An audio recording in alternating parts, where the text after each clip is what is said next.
Kita baru sampai dekat Shell Gombak. Shell, ya, Shell Gombak. Shell Gombak, isi minyak, dah singgu apa semua. Lepas tu kita terus gerak ke Perhentian.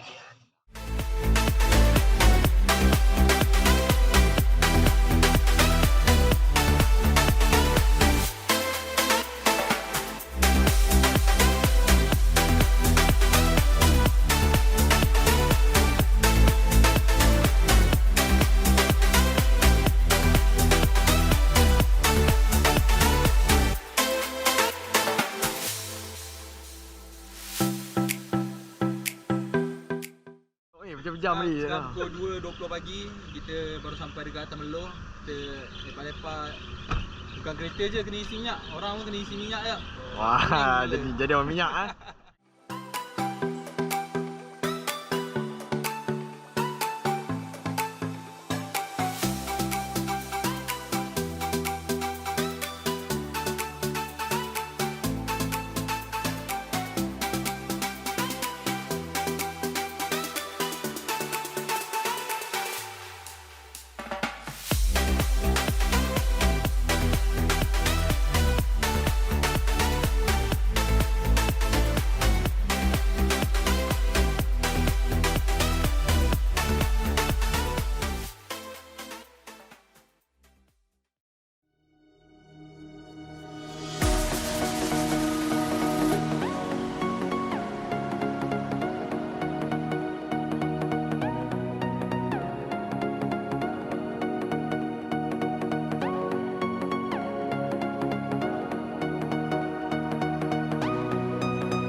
Terima kasih abang polis buat dengan kerja. Safety first. Semua kena pakai baju keselamatan. Tak kira pandai bergenang ke, tak pandai bergenang ke, kena pakai safety. Sebab apa? Sebab nyawa dia satu sahaja. Betul tak Anis?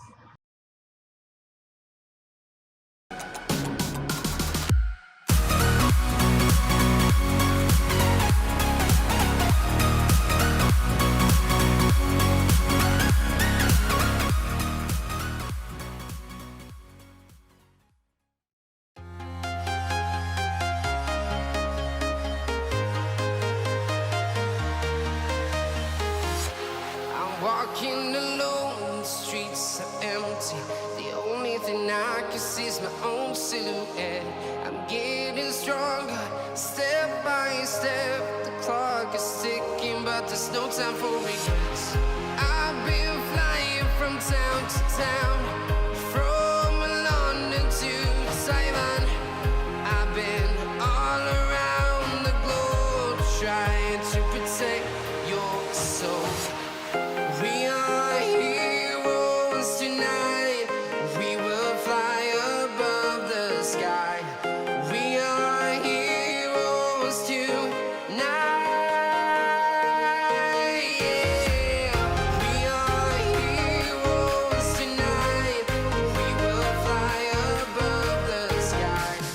We are heroes tonight.